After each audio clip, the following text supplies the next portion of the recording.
안녕하세요. 114기 류아리 체험 사례 발표 시작하겠습니다. 반갑습니다. 네, 레스트 오브 마인드, 레스트 오브 마이 소울. 제가 평소에 이렇게 좀 다잡고 있는 저한테 꼭 필요했던 단어인데요, 수건인데요. PPT를 보면서 말씀드릴게요. 저는 2번의 챌린지를 겪었습니다. 50일 챌린지와 100일 챌린지.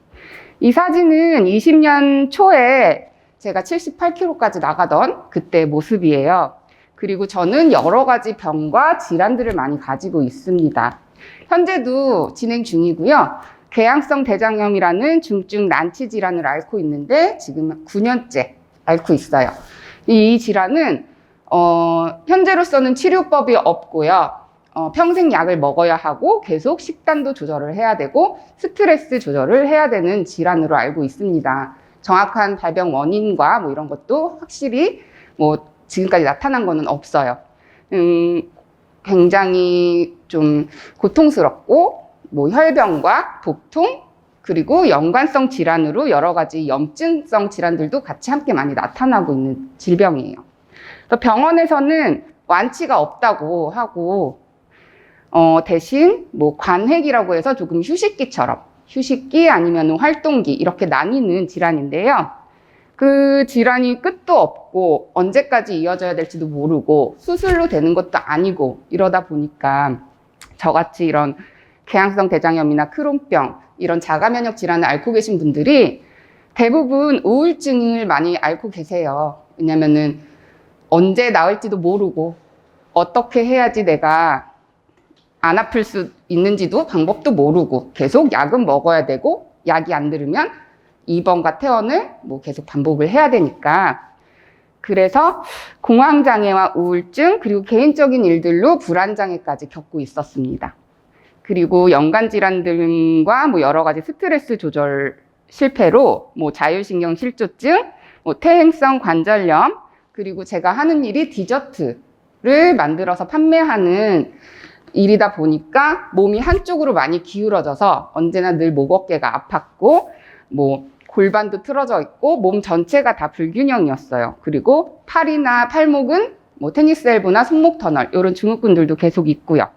그리고 출산 후 제가 쌍둥이를 낳았거든요. 옛날에 쌍둥이를 낳고 아이를 낳다 보니까 다른 임산부들도 그렇겠지만 더 약간 조금 배가 많이 나와서 좀 무리가 많이 됐었어요. 그래서 출산 후 허리 아랫부분 만성 통증과 요실금, 하지 정맥류 등등 질환에 계속 괴로워하면서 살고 있었어요. 이렇게 장애인 증명서도 발급받고요. 진단서는 제가 아마 첫 진단을 14년도에 받은 것 같아요. 그 전부터 질환은 있었는데 이거 그냥 잠깐 아픈 거겠지 하고 그냥 넘기다가 계속 진행이 되니까 검사를 했을 때가 14년. 그리고 뭐 우울증과 뭐 공황장애 여러 가지 일들로 뭐 정신과 진료를 받으면서 계속 약도 복용을 하게 되었습니다. 그 사이사이 여러 가지 자잘한 수술들도 많이 받았고요. 치료들도 계속 받았고 병원을 계속 뭐 집 드나들듯이 그렇게 드나들었어요. 그러다가 제가 안 좋은 생각까지 자꾸 먹게 되더라고요. 이 끝도 없는 길을 언제까지 가야 되나 하면서 진짜 생각하면 안 되는 그런 나쁜 생각을 먹고 정신을 차려야지 다잡다가 몸에 제가 좋아하는 문구를 새기기 시작했어요.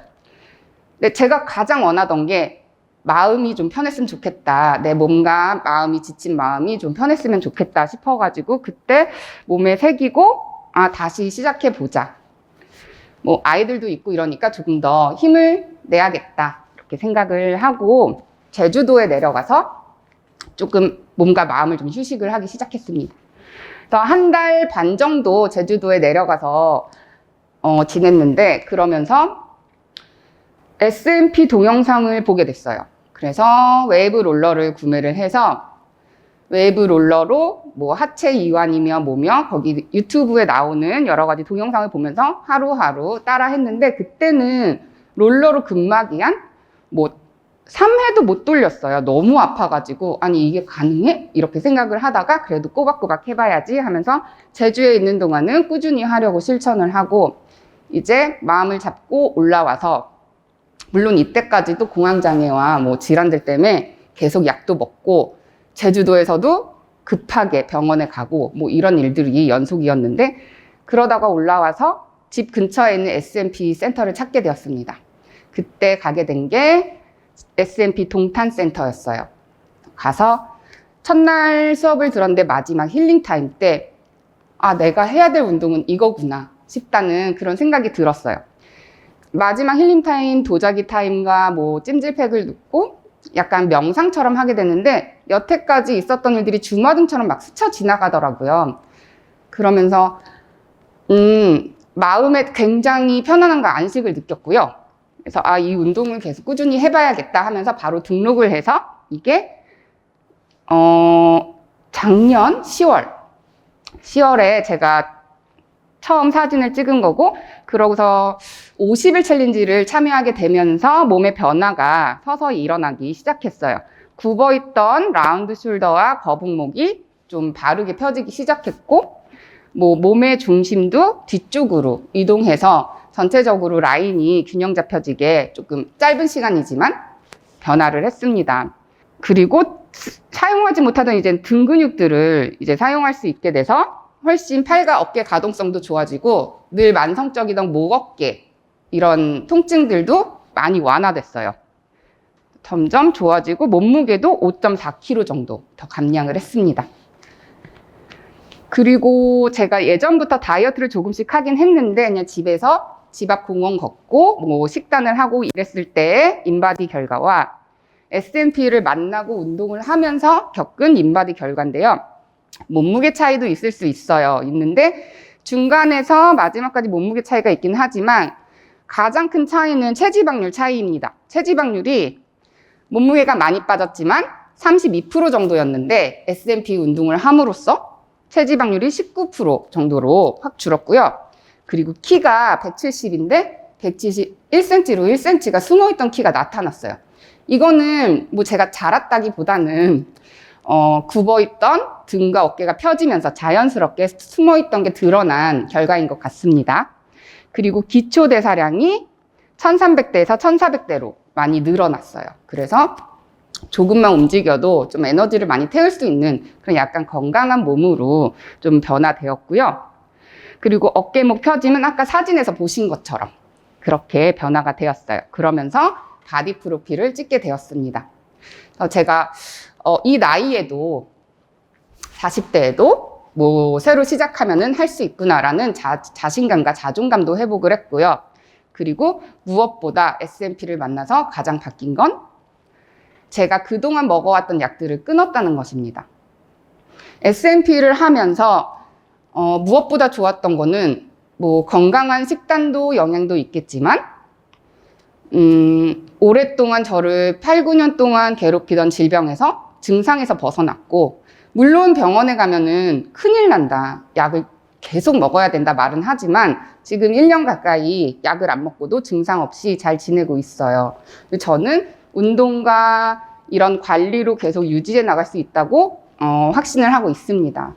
그리고 정신적으로 너무 불안정했는데 그랬던 게 싹 가라앉았어요. 그래서 정신과 약들도 한 번에 다 끊을 수 있었던 게 저로서는 가장 큰 놀라운 변화였어요. 이렇게 운동을 꾸준히 하다가 SNP가 너무 좋아져서 그리고 제가 생각하던 그 레스트 오브 마인드 저한테 안식을 찾아준 이 운동이 너무 좋아서 이제 지도자 과정을 신청을 해봐야겠다라는 생각이 들었어요. 그래서 마침 지도자 과정을 2월, 3월쯤에 모집을 한다라는 소식이 있어서 신청을 하게 되었습니다. 그래서 저는 너무 힘들 때 SNP를 만났고 오래전부터 있던 목표가 있었어요. 디저트 카페. 근데 지금은 한 가지 목표가 더 생겼습니다. 1층에 디저트 카페, 2층에 센터. 운동을 하면서 건강한 샐러드나 음식들과 제가 할 수 있는 디저트들을 함께 공유할 수 있는 그런 건강한 공간을 만들고 싶고요. 먹고 있던 약들을 다 끊고 이런 마음 단련을 하는데 SNP는 저한테 진짜 크나큰 지지자가 되었습니다. 어떤 사람은 무슨 지지자식이나 이럴 수 있지만 저는 SNP가 그냥 일반 운동이 아니었어요. 저한테는 진짜 어떤 친구보다도 옆에서 다독여주고 저를 일으켜 세워줄 수 있는 하나의 존재였던 것 같아요. 그래서 한 가지 목표가 더 생겼는데, 제가 여기서 받은 위안과 위로, 안식, 그리고 건강 이런 거를 저 같은 여러 가지 힘듦으로 내색은 못해도 몸과 마음의 고통을 받고 계신 분들께 제가 겪었던 이런 변화들을 작지만 서서히 변해서 놀라운 결과를 만들어낼 수 있다는 거를 이제 느끼게 해드리고 싶고, 그렇게 해드릴 수 있는 사람이 되고 싶어서 이제 저는 강사의 길을 선택을 하게 되었어요. 근데 제가 이미 몸이 조금 좋아진 상태여서 강사 비포 애프터가 있는데 조금 몸이 바뀌어야겠다 싶은 생각이 드는 거예요. 그래서 다시 급격하게 살을 찌우기 시작했습니다. 몸을 운동을 하면서 아주 오랜 시간 천천히 몸을 가꾸는 데는 그렇게 힘들게 오래 걸리더니 뭐 10.5kg는 뭐 금방 찌더라고요. 쉽게. 그래서 10.5kg를 증량을 했어요. 해서 이제 비포를 만들어 놓고 이제 지도자 과정을 이제 본격적으로 100일 수련을 시작을 했습니다. 이게 두 번째 제 100일 수련 시작이에요. 두 번째 몸의 변화들을 이제 100일 수련을 하면서 관찰과 기록을 꾸준히 하게 되면서 많이 느꼈어요. 제 체형의 문제점을 바로 볼 수 있게 됐고, 그 문제점의 원인들을 제가 파악할 수 있게 됐고, 그 원인들을 어떻게 해야지 바꿔줄 수 있는지를 제 몸으로 스스로 터득하게 되었습니다.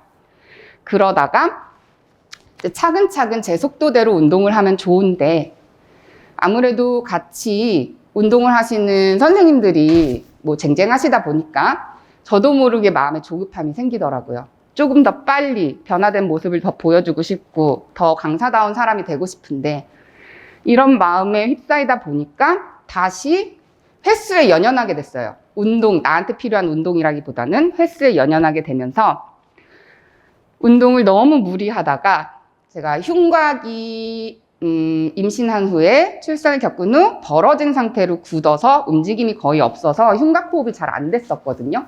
이거를 조절해보고자 입원 자세를 하면서 흉곽호흡을 너무 무리하게 서두르면서 빨리빨리 진행을 했던 거예요.